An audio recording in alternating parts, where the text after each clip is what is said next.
यार देखना पड़ेगा यार, मार्केट बुलिश तो है।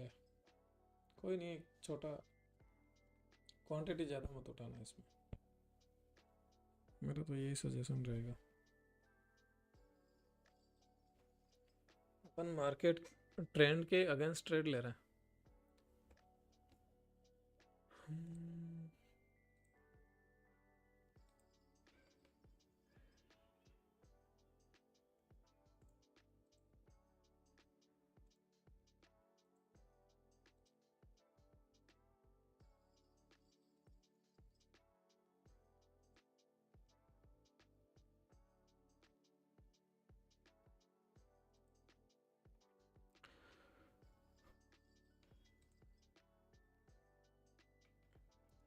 देखो सिल्वर का थोड़ा सा बाकी है, दिक्कत ये है कि सिल्वर आना चाहता है यहाँ पे। ठीक है, इसका मैं एक अलर्ट लगा देता हूँ।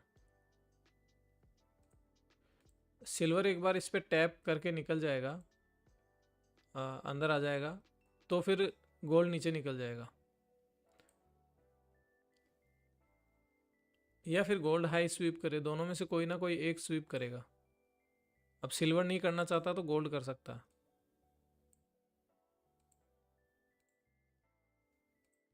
तो दोनों में से एक हमें वो चाहिए, एक की स्वीप चाहिए।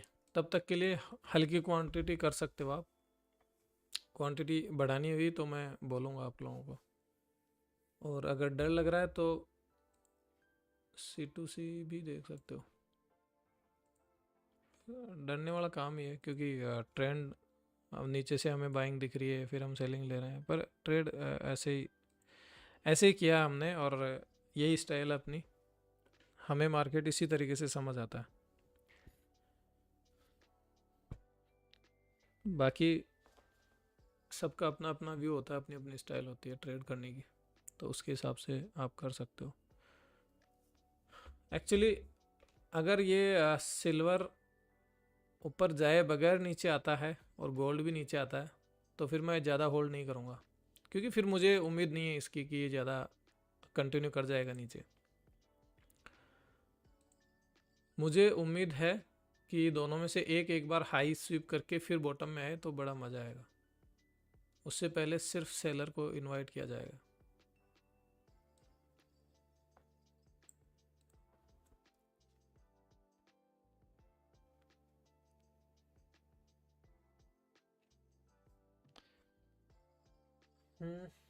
ठीक है, तो सिल्वर का चार्ट लगा लेंगे साइड में, बाद में देखते हैं।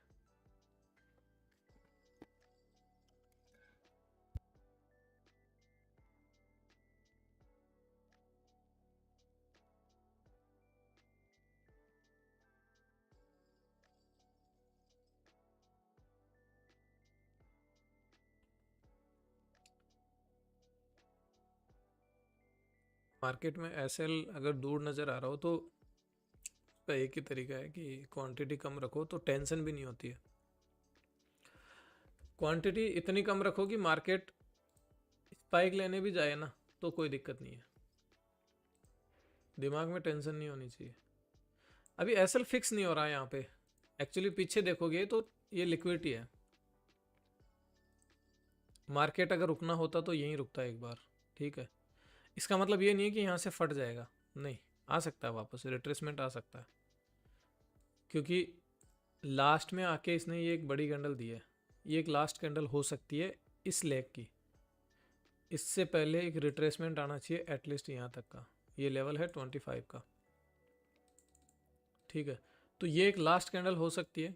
अब पीछे देखे तो यहाँ पे तो लिक्विडिटी है ना टोटल, तो इसमें क्या रोकेगा? कुछ रोकने वाला है ही नहीं इसके पास। तो ये एक जोन है लास्ट, आई थिंक ये 5 मिनट से निकाला हुआ जोन है, तो कोई दिक्कत नहीं। इसलिए मैं कह रहा हूँ कि एसएल थोड़ा सा बचाने वाली जगह एसएल बचाया जाता है। जहाँ नहीं बचाना था वहाँ पे हमने यहाँ पे C2C किया है कि नहीं, अब कोई मतलब नहीं है। अभी भी इतना नीचे आया है, मान लो हमने यहाँ कहीं से भी उठाया, किसी ने अगर मान लो यहाँ इस कैंडल पे भी उठाया तो भी कोई दिक्कत नहीं है, वो C2C ही है, कोई किसी तरीके का कोई लॉस नहीं है। तो अगर डर है तो आप एग्जिट हो सकते हो, क्योंकि मैंने सबसे बॉटम में मैंने ही लिया, मैंने कोई एवरेज नहीं किया इसमें, मैं क्वांटिटी और भी बढ़ा सकता था, लेकिन नहीं, मेरे को लगा कि और हाई जाने देते हैं, उसको बाद में देखेंगे, कोई क्वांटिटी ऐड नहीं की है मैंने, और स्टिल मैं प्रॉफिट में चल रहा हूँ, जबकि कितना बॉटम में मैंने बाई किया है। मैंने एसएल नहीं लगाया इसमें, एसएल नहीं लगाया, इसका भी हमें पता होना चाहिए कि क्या वास्तव में मुझे एसएल नहीं लगाना चाहिए या लगाना चाहिए। जहाँ एसएल लगाना था हमने प्रॉपर लगाया, यहाँ पे मुझे पता था मार्केट थोड़ी सी हरामखोरी कर सकता है, ये उसका टाइम है हरामखोरी करने का। तो ठीक है, एक बार के लिए अगर ये 5 मिनट की कैंडल, यार अच्छी क्लोज हुई है वैसे तो। तो किसी को डर है मेरे साथ ट्रेड करने में तो वो रहने दे सकता है, मतलब मेरी एडवाइस है ये, वो ऐसा नहीं है कि मैं आपको कुछ अलग वो कर रहा हूँ, पर अगर किसी को डर लग रहा है मेरे साथ करने में तो वो एक बार के लिए होल्ड कर सकता है, थोड़ा रहने दे सकता है, वो 10-20 दिन मेरा ट्रेडिंग स्टाइल देखे, मैं किस तरीके से ट्रेड कर रहा हूँ, उसके बाद में जब उसको भरोसा होने लगे, मतलब आपको जब भरोसा होने लगे, तब मेरे साथ आप ट्रेड करो, डे 1 से मेरे साथ ट्रेड मत करो आप लोग, ठीक है। तो एक बार के लिए मैं इसको तो थोड़ा हटा रहा हूँ, देखते हैं एक नेक्स्ट एंट्री होती है तो। बाकी आप लोग ने अगर यहाँ कहीं जिसने भी सेल किया ना, वो आराम से मस्त होल्ड करो, C2C भी लगा सकता है, वो 1:2 है उसका, तो C2C जायज़ बनता है 1:2 के बाद तो, अदरवाइज तो 1:3 यहाँ मिल ही जाएगा। बाकी बताइए आपको कुछ है तो, भरोसा है अपने जोन पे, अपने ट्रेडिंग के तरीके पे भरोसा होना चाहिए। मार्केट ऊपर जा रहा है, मुझे पता है न्यूज़ बुलिश है, सारे काम ठीक हैं, पर स्टिल जब जा रहा है तो मैं कह रहा हूँ कि मार्केट, मतलब मेरा ऐसा मानना है कि मार्केट एक बार गिरेगा, गिरेगा, कितना गिरता है वो देखेंगे, वो सिचुएशन बताएगी, लेकिन गिरेगा। मैं जहाँ से बाई कर रहा हूँ, सॉरी जहाँ से मैं सेल कर रहा हूँ, एटलीस्ट वहाँ तक गिरेगा। तो ठीक है, चल रहा है फिलहाल तो। टारगेट एक फर्स्ट टीपी तो आप बुक कर ही सकते हो यहाँ पे कुछ क्वांटिटी, वैसे तो लिया भी काफ़ी हल्का ही होगा, कम क्वांटिटी के लिए मैं बोल रहा हूँ कंटिन्यू, तो कोई बात नहीं। कहने का मतलब अब आरआर या सारी चीज़ें जो भी मैनेज करनी है आप अपने हिसाब से अब कर सकते हो, मैंने एक बार के लिए मेरा काम कर दिया है। अच्छा, जिसने काफ़ी लो में बाई किया है, मतलब फर्स्ट बाइंग मैंने यहाँ बताई थी, यहाँ कहीं, अगर यहाँ से भी किसी ने लिया है तो वो एक बार के लिए थोड़ा सा काफ़ी क्वांटिटी एग्जिट कर सकता है या पूरा भी हटा सकता है, अच्छी कोई ट्रेड आएगी, नेक्स्ट ट्रेड देखेंगे, कोई दिक्कत नहीं, इतना बॉटम में कोई मतलब नहीं, मैंने खुद ने एग्जिट किया ना, तो ठीक है। मार्केट यहाँ से गिरता ना बड़ा मज़ा आता है, यहाँ तक आता सीधा, सिंगल रेड कैंडल पे जिसने सेल किया है उसको भी 1:2 तो मिल ही रहा है, कोई दिक्कत नहीं है, 1:1 भी है तो C2C कर लो भाई। बाकी रिस्क रिवॉर्ड मैनेज करना एक बार आपको खुद को सीखना पड़ेगा, क्योंकि आपकी क्या कैपिटल है, आप क्या लोड उठाते हो, जैसे कोई 10 लोड उठाने वाला है बंदा, वो 5 लोड बुक भी कर देगा तो कोई दिक्कत नहीं है, वो 10 भी लोड बुक कर दे यहाँ पे तो भी कोई दिक्कत नहीं, उसका अच्छा खासा प्रॉफिट बन जाता है। जैसे मैं मेरे प्रॉफिट की अगर मैं आज बात करूँ तो मेरा लगभग $500 का प्रॉफिट है, आप देख सकते हो ये वाला, इसको मैं कैसे दिखाऊं आपको,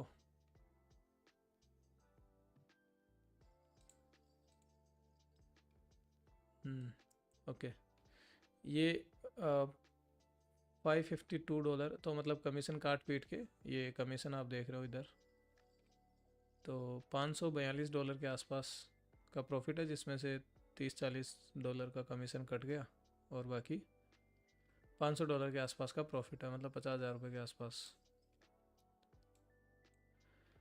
सो ठीक है, ट्रेड चल रही है, ट्रेड को चलने दो, आपके फेवर में चल रही है।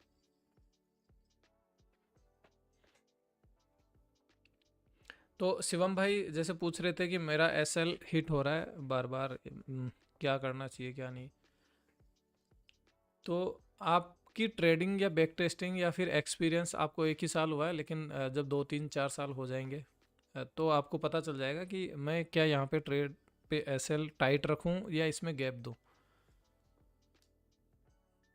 तो उसका एक्सपीरियंस आपको खुद को धीरे धीरे आएगा। अभी अगर आपका एसएल यहाँ होता, अब अपनी इसी ट्रेड की बात करते हैं, ये एक आपने जिस तरीके से बात की है उसके लिए एक अच्छी ट्रेड है, अच्छा कॉन्सेप्ट था ये। जैसे मान लो हमने फॉर एग्जांपल यहाँ सेल किया फर्स्ट ट्रेड, अब आप यहीं एसएल लगा देते हो, ठीक है, आपका एसएल गया, आप फिर से क्या करोगे, सेकंड ट्रेड यहाँ लोगे, एसएल यहाँ लगाओगे, मार्केट ने फिर से आपका एसएल ले लिया, 2 बार ले लिया, तीसरी बार ट्रेड का भी मौका नहीं दिया आपको। अब इसका मतलब ये नहीं है कि हम कहीं भी एसएल ना लें, हमने यहाँ पे प्रॉपर एसएल लिया था, 1% ये नहीं रखा कि हम यहाँ से एसएल हटा दें, इवन एसएल यहाँ पे टाइट ही किया था। तो यहाँ पे टाइट करने के बाद में आप देखो मार्केट जब यहाँ से निकला तो कितना निकला है, क्या यहाँ पे ये एसएल होल्ड कर सकते थे? बिल्कुल नहीं कर सकते थे, अकाउंट खाली हो जाता। लेकिन क्या हम यहाँ एसएल होल्ड कर सकते हैं? हमें पता है मैक्स टू मैक्स यहाँ तक स्पाइक मार सकता है मार्केट, तो स्पाइक मारेगा तो ठीक है यार, इतना तो हम कर सकते हैं। अगर डबल भी एक बार एसएल लग गया तो भी हम एक बार मैनेज कर लेंगे। और इसीलिए मैं बोल रहा था क्वांटिटी कम रखो, मार्केट थोड़ा सा स्पाइक दे सकता है या फिर बाइंग बिहेव दिखा सकता है। ठीक है, ज़्यादा सेलिंग आई थिंक नहीं आनी चाहिए इसमें, क्योंकि कुछ लेवल पेंडिंग छोड़े हैं मार्केट ने ऊपर, तो फिर से जा सकता है। बाकी सिल्वर क्या हरकत करता है उस पर भी गोल्ड की नज़र रहती है। ठीक है, तो अब जो भी है अपना टीपी एकदम टाइट रखना, अब हाथ से टीपी मत जाने देना।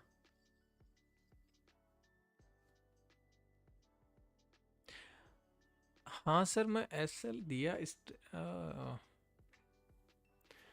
कोई बात नहीं, पर आपने समझा तो है ना, कोई बात नहीं, एक एसएल दे दिया, नेक्स्ट टाइम आप अपने आप में और सुधार करने की कोशिश करोगे और होगा धीरे धीरे सुधार। मार्केट टाइम मांगता है बहुत ज़्यादा, हमने यहाँ एसएल नहीं दिया, ये सिर्फ एक्सपीरियंस है। मैं आपको ये चीज़ वैसे थ्योरी नहीं बता सकता कि आपको इस टाइम पे ऐसा करना चाहिए, उस टाइम पे ऐसा, बस ये एक एक्सपीरियंस है कि मुझे ऐसा लगा कि मार्केट, एक्सपीरियंस को देखते हुए कि मार्केट तो नीचे आएगा। अब बस इतना था मार्केट के पास कि मार्केट यहाँ से आए या यहाँ से आए, तो मैं इतने से गैप के चक्कर में इससे अच्छा होगा कि मैं क्वांटिटी कम रखूँ और सेलिंग का वेट करूँ बस। और अगर मुझे डबल एक बार के लिए ऐसे दें तो ठीक है, एक बार दे सकते हैं, हम लोग मैनेज कर सकते हैं, और क्वांटिटी कम लिए तो क्या ही फ़र्क पड़ रहा है। अच्छा, ऐसे में हम ये भी देख सकते हैं कि फेवर में आ रहा ट्रेड तो एक बार के लिए निकाल के फिर देख सकते हैं, क्योंकि रिट्रेसमेंट यहाँ से भी देगा मार्केट, तो सारी चीज़ें होगी। ठीक है, देखते हैं कोई नेक्स्ट ट्रेड बनती है तो थोड़ी देर में, नहीं तो ये चल रही है तो इसको चलने दो।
चलिए ये टीपी अपना डन हो गया फाइनली।